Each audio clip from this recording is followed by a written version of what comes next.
Eu quero hoje fazer a segunda parte e também a final daquilo que eu ministrei para vocês no primeiro domingo desse mês de abril, que fala sobre uma visão ampliada da perspectiva dos céus.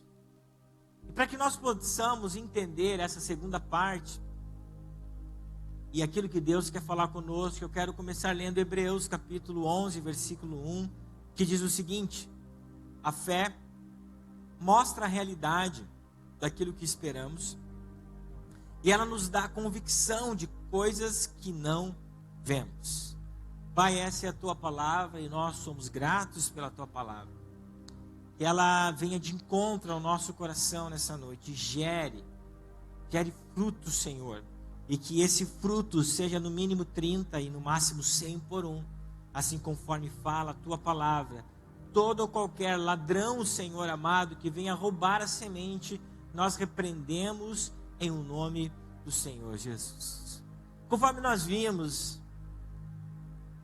no primeiro domingo desse mês, o Senhor tem o desejo de ampliar a visão dos seus filhos. E através do livro de Gênesis, capítulo 15, quando nós pegamos a história do patriarca Abrão, nós vamos ver que o desejo do Senhor, quando ele estava com a sua visão ofuscada, quando ele não conseguia enxergar aquilo que Deus queria mostrar para a vida dele, não conseguia mais ver o propósito dos sonhos e das promessas de Deus, por inúmeras coisas estarem acontecendo. No capítulo 14, nós vamos ver que ele vê o Senhor fazendo com ele uma aliança, onde ele ficou até com medo de tamanho compromisso que Deus havia assumido com ele. Por isso, no capítulo 15, logo nos primeiros versículos, o texto diz que Abrão estava com medo. Mas diante do diálogo que ele tem com o Senhor, nós vamos ver também que ele estava com medo, estava duvidoso daquilo que Deus havia prometido a ele, que era uma descendência incontável como o pó da terra. Então, o texto bíblico vai nos mostrar que o Senhor precisou tirar ele do local físico onde ele estava, que possivelmente era uma caverna onde ele morava, trouxe para fora. O texto diz que essa ação não partiu da vida de Abraão, mas partiu de fato de Deus, porque o texto fala que Deus o tomou, tirou Abraão para fora, e quando Abraão estava fora, o Senhor disse: agora você pode olhar para o alto. E quando Abraão olhou para o alto, o Senhor mandou que ele contasse as estrelas dos céus. Então nós podemos ver, através desse exemplo bíblico, que existem coisas, pessoas, situações, locais que nós estamos, que impedem que nós venhamos enxergar aquilo que Deus quer mostrar para a nossa vida. Porque os nossos olhos muitas vezes estão focados naquilo que não é propósito do Senhor, mas naquilo que é problema, que são situações que nos afastam do Senhor. E isso faz com que o nosso coração não tenha fé naquilo que Ele prometeu. E o texto que nós acabamos de ler, pode deixar aberto para mim, Hebreus 11, capítulo 11, versículo 1, quando traz esse conceito da fé, nós vamos perceber que fé é enxergar aquilo que os nossos olhos não enxergam. Fé é acreditar naquilo que não é possível ou que não está no nosso campo de visão. Então, fé, que é o fundamento da vida do crente, está relacionado a nós termos a nossa visão ampliada, para nós enxergarmos aquilo que naturalmente nós não estamos conseguindo ver, mas faz parte de uma promessa, mas faz parte de uma ordem e faz parte de um decreto para a nossa vida. Então, como que um crente que tem fé em Deus, conforme fala Hebreus, capítulo 10 também, que vive pela fé, não tem a sua visão ampliada, não consegue enxergar as coisas que Deus prometeu, porque não está no seu campo de visão. Então, por isso que nessa noite, através de alguns exemplos bíblicos que eu vou trazer para vocês, nós vamos perceber que um filho de Deus, aquele que crê no Cristo, aquele que crê na salvação, não pode ter uma visão apenas focado nas coisas aqui da terra. Ele precisa ver o futuro que Deus prometeu para aqueles que são seus. E a primeira coisa que eu quero falar para vocês, ou o primeiro ponto, é que a nossa visão, ela será ampliada por fé. O homem e a mulher, para que consiga ter uma visão dentro da perspectiva de Deus, ele precisa ter fé. Ele precisa crer, não naquilo que consegue ver. Ele precisa crer não naquilo que os seus olhos contemplam ou que de uma forma natural irá acontecer na nossa vida, não. Mas o que a palavra nos propõe é crer em coisas que estão relacionadas ao sobrenatural de Deus. Coisas que somente Deus pode fazer, onde os nossos braços não alcançam.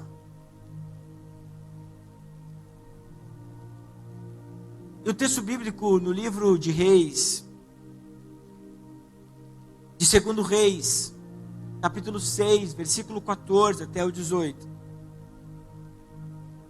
vai mostrar que o profeta Eliseu, através da sua oração, precisa ativar a fé no coração do seu discípulo, porque ele não estava conseguindo ver aquilo que Deus já havia colocado no coração do profeta. E a narrativa bíblica vai nos falar o seguinte, 2 Reis 6, 14 até o 18. Assim, certa noite, o rei da Síria mandou um grande exército com muitos carros de guerra e cavalos para cercar a cidade. Na manhã seguinte, o servo do homem de Deus se levantou bem cedo. Ao sair, viu que havia soldados, cavalos e carros de guerra por toda parte. Ai, meu Deus! Ai, meu Senhor! O que faremos agora? Exclamou o servo. Não tenha medo, disse Eliseu, pois do nosso lado há muitos mais do que do lado deles. Então Eliseu orou: ó Deus, ó Senhor, abre os olhos dele, para que veja. O Senhor abriu os olhos do servo e ele viu as colinas ao redor de Eliseu, cheias de cavalos e carruagens de fogo. Quando os sírios avançaram na direção de Eliseu, ele orou: ó Senhor, faze com que fiquem cegos. E o Senhor fez que ficassem cegos, conforme Eliseu havia pedido. Esse texto faz parte de um contexto onde a Síria era o maior inimigo de Israel nesse tempo. E Deus falava tanto com o profeta Eliseu, que tudo o que o rei da Síria falava em secreto, até mesmo dentro do seu quarto, em relação a Israel, ao combate que eles precisariam, o avanço que eles precisariam fazer contra Israel, Eliseu sempre sabia. Então, todo o ataque, todo o plano, toda a estratégia sempre era frustrada. Porque toda vez que o exército sírio iria se posicionar contra, Deus falava com Eliseu, e Eliseu falava com o rei de Israel, e por conseguinte eles estavam protegidos da batalha. Então o rei da Síria ficou extremamente irado e disse: nós vamos capturar Eliseu. E esse cerco que nós lemos aqui faz parte desse plano, onde o rei da Síria queria capturar o profeta. Porque o profeta, nesse momento, era aquele que perturbava, que não permitia com que a Síria atacasse Israel. Então, de uma forma irada, estratégica, o rei sírio diz: nós vamos capturar o profeta. E o texto bíblico vai nos contar a narrativa que nós lemos.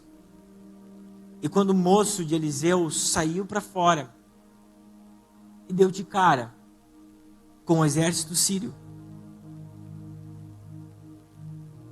a palavra de Deus nos fala que ele teve medo. Medo é algo natural em nossa vida. O medo ele surge em situações que estão além do nosso controle. Medo, ele surge quando nós somos confrontados e sabemos que não teremos a capacidade de resolver. O medo vem também quando nós estamos com a nossa vida em perigo. E esse era o caso de Eliseu e do seu moço, do seu servo.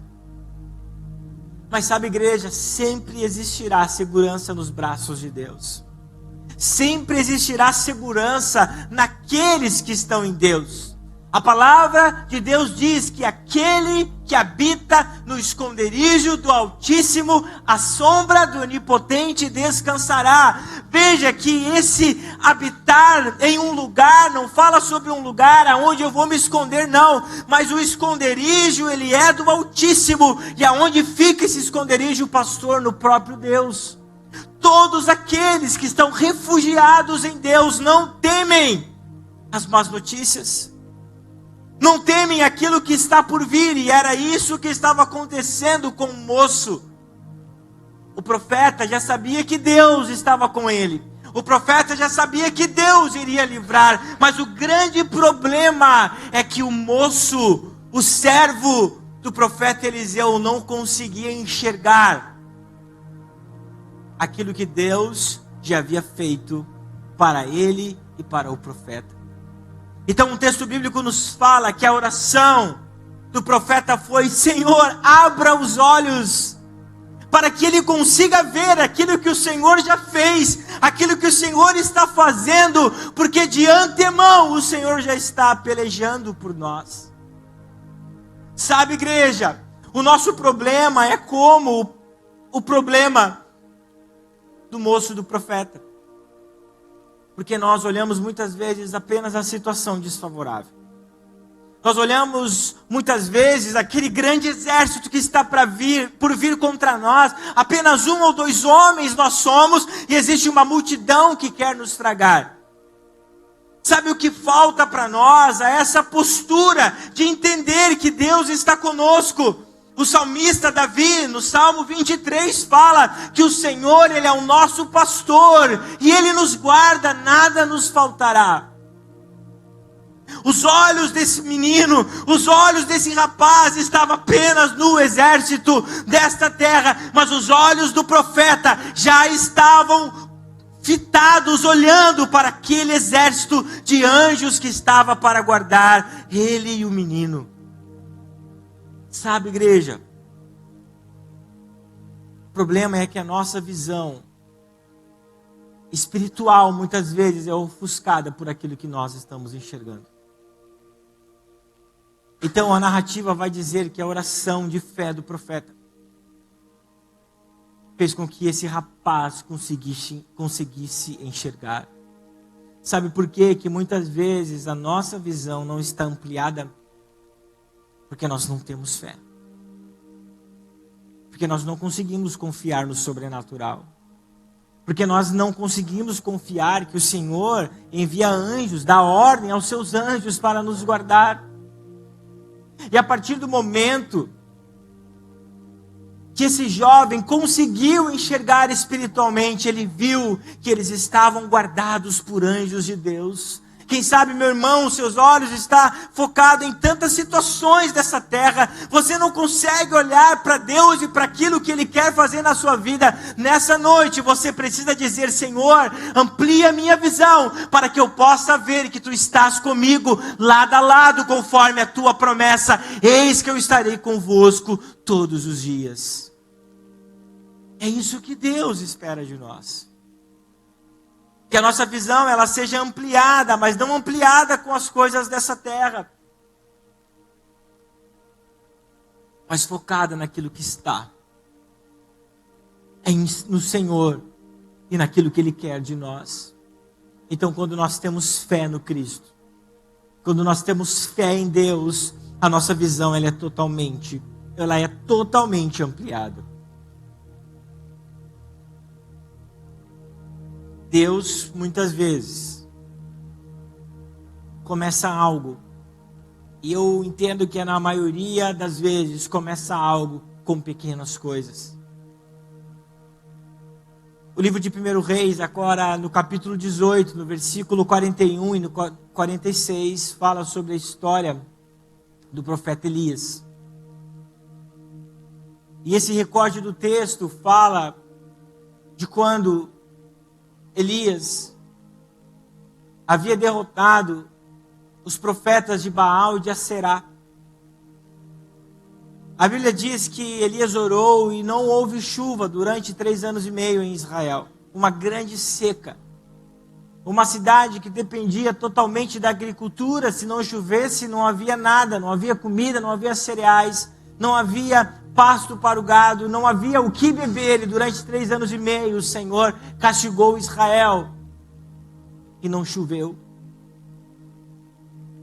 Por causa da idolatria do povo de Israel para com outros deuses. Então o texto vai nos falar de quando o Senhor, através do profeta Elias, restaura o altar. E todos os profetas de outros deuses são mortos. E agora o Senhor quer restituir a chuva para Israel. E o texto vai nos falar o seguinte: em seguida Elias disse a Acabe: vá comer e beber, pois ouço uma forte tempestade chegando. Acabe foi comer e beber. Elias, porém, subiu ao topo do monte Carmelo, prostrou-se até o chão, com o rosto entre os joelhos, e orou. Depois disse a seu servo: vai e olhe na direção do mar. O servo olhou e depois voltou e disse: não vi nada. 7 vezes Elias mandou que ele fosse e olhasse. Por fim, na 7ª vez, o servo lhe disse: vi subir do mar uma pequena nuvem do tamanho da mão de um homem. Então Elias lhe disse: vá depressa dizer a Acabe: aponte seu carro e volte para casa. Se não se apressar, a chuva o impedirá. Em pouco tempo o céu ficou escuro com nuvens. O vento forte trouxe uma grande tempestade, e Acabe partiu em sua carruagem a toda velocidade para Jezreel. Então o Senhor concedeu força extraordinária a Elias, e ele prendeu a capa no cinto e correu à frente do carro de Acabe até a entrada de Jezreel. Sabe, igreja, o que esse texto mostra para nós no contexto do que eu falo para vocês?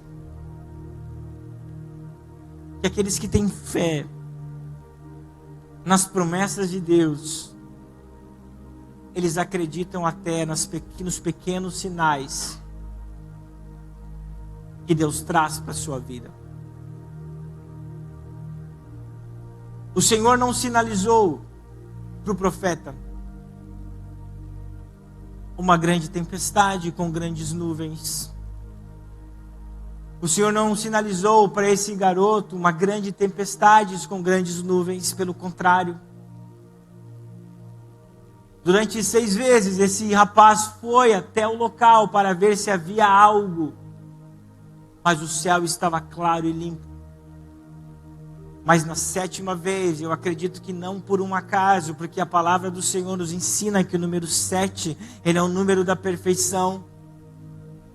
Então nós não podemos desistir na primeira vez que as coisas são contrárias para nós. O Senhor espera do seu povo uma fé. O Senhor espera daqueles que oram e confiam nele, que oram incessantemente, insistentemente, até que as coisas aconteçam. Então o profeta orou durante 6 vezes, e o menino foi até o local durante 6 vezes.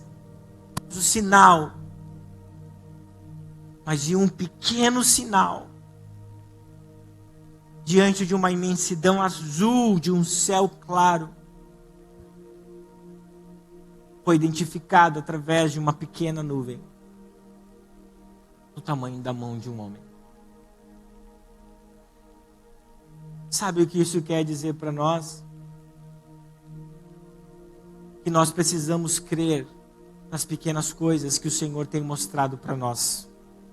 Porque se nós cremos nos sinais, nós vamos crer e vamos ver pela fé aquilo que Ele pode fazer e tem poder de fazer em nossa vida. Quem sabe você tem enxergado apenas nuances, pequenos sinais, pequenas coisas Deus tem mostrado para incentivar a sua fé, dizendo: ei, não pare, não desanime, está vendo esse ponto pequeno? Está vendo isso que eu estou fazendo? Estou mostrando que eu não me esqueci de você. Creia na pequena nuvem, que eu vou mandar uma grande tempestade para sanar a fome e a sede de Israel. É nisso que nós precisamos crer, igreja.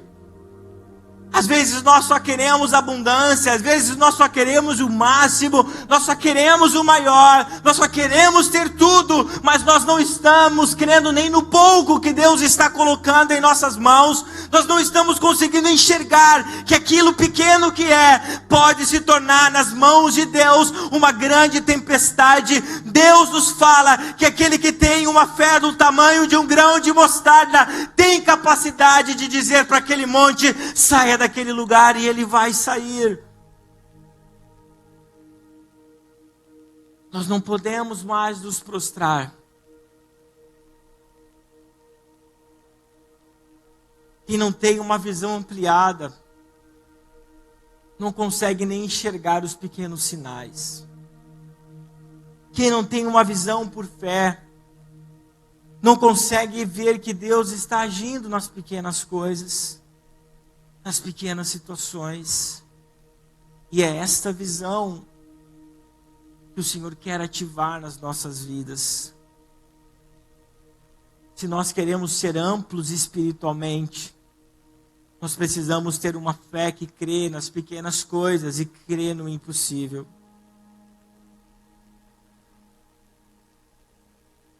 E agora nós indo para um exemplo no Novo Testamento, que já fala sobre algo extremo, aqueles que não enxergam. Capítulo 10, no versículo 46 até o 52 do Evangelho, conforme Marcos fala sobre a história do cego Bartimeu. E essa narrativa trazida pelo evangelista Marcos, ela é muito importante dentro desse contexto que eu falo para vocês. E o foco está na forma que Bartimeu pediu o seu milagre. E a forma que ele pediu o seu milagre mostra o tipo de doença que ele tinha. Eu vou ler para vocês o versículo 46. E foram para Jericó. Quando Jesus saía de Jericó juntamente com os discípulos e numerosa multidão, Bartimeu, um cego mendigo, filho de Timeu, estava sentado à beira do caminho. E ouvindo que era Jesus, o Nazareno, começou a gritar: Jesus, filho de Davi, tenha compaixão de mim. E muitos o repreendiam para que se calasse, mas ele gritava cada vez mais: Filho de Davi, tenha compaixão de mim. Jesus parou e disse: chamem o cego. Chamaram então o cego, dizendo-lhe: coragem, levante-se, porque ele está chamando você. Atirando a capa para o lado, o cego levantou-se, deu um salto e foi até onde Jesus estava, que lhe perguntou: o que você quer que eu faça? O cego respondeu: mestre, que eu possa ver de novo. Então Jesus lhe disse: vá, a sua fé salvou. E imediatamente passou a ver e foi seguindo Jesus a estrada fora. Se eu não estou equivocado, o milagre de cura da cegueira, você já parou para pensar? É um dos milagres que Jesus mais fez, que foi transcrito ou escrito pelos discípulos aqui na terra. Jesus curou muitos cegos. E o foco da narrativa, que tem muitas questões incríveis aqui, que fala sobre Bartimeu, as declarações que ele fala sobre Jesus, isso é maravilhoso. Mas o que hoje é precioso para nós, dentro dessa questão de enxergar, foi a maneira que Marcos escreve, dizendo a maneira que ele pediu ao Senhor. Jesus perguntou: o que você quer que eu faça? E ele usou a seguinte expressão: que eu volte a ver. voltar a ver, mostra-nos que esse rapaz, esse jovem, um dia já enxergou. Mostra que um dia da sua vida ele já enxergou, ele já viu, ele conheceu as cores, ele conheceu a natureza, ele conheceu a beleza que é de enxergar. Mas quem sabe por uma situação, uma doença, não sabemos o quanto, mas ele não enxergou mais. E viveu uma vida mendigando, e viveu uma vida como alguém que estava à margem da sociedade, vestindo a sua capa ganhada pelo Império Romano, dizendo: esse é um mendigo, podem dar esmola a ele. E as coisas que estão escritas sempre há um sentido bíblico. A cura dele é diferente daquele cego do Evangelho de João, quando Jesus recriou a visão, porque ele nunca enxergou, dizendo que ele era um cego de nascença. Então ele não sabia o que era enxergar. E dentro desse contexto que eu falo, ele não sabia o que era viver a fé.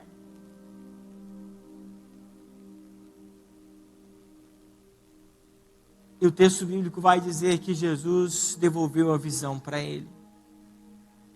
Sabe o que significa para nós? E eu também posso trazer esse viés bíblico, porque muitos seguiam Jesus e os milagres de Jesus eram para apontar quem ele era e também traziam muitas lições. Que existem muitos em meio à multidão que um dia já enxergaram, já tiveram fé. Mas um dia pararam de enxergar, pararam de crer. Quantos Bartimeus existem aqui nessa noite? Que um dia já tiveram fé, que um dia já enxergaram, já tiveram a visão ampliada, já tiveram uma visão dos céus, enxergavam o sobrenatural. Mas por causa de uma doença, de uma situação, o ministério pode subir, de algo que aconteceu, de algo que frustrou a sua vida, não conseguiu mais enxergar, não conseguiu mais ver, não conseguiu mais crer, não conseguiu mais se doar para os milagres, não conseguiu mais viver o propósito de Deus.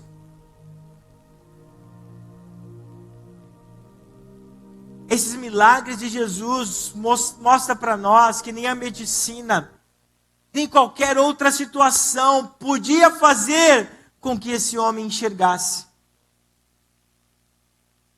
a não ser o milagre do Senhor. O versículo 52 diz que a sua fé salvou você. A fé no Cristo permitiu com que você enxergasse de novo. E esse texto ele tem mais uma lição para nós.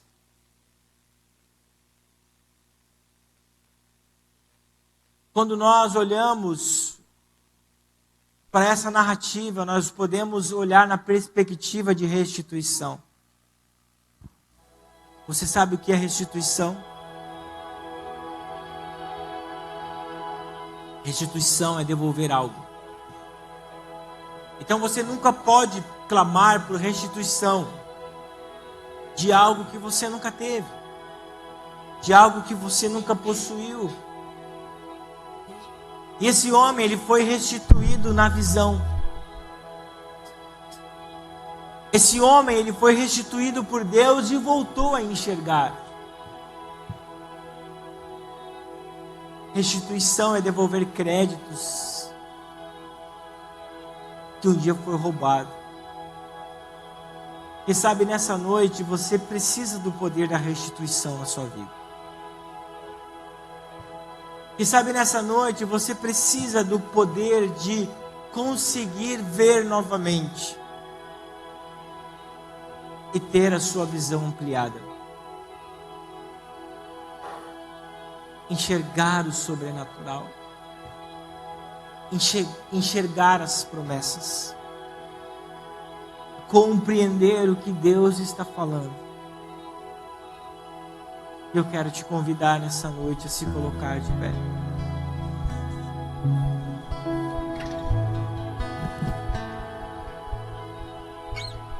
O que você precisa enxergar? O que você não está vendo? O que os seus olhos não conseguem contemplar?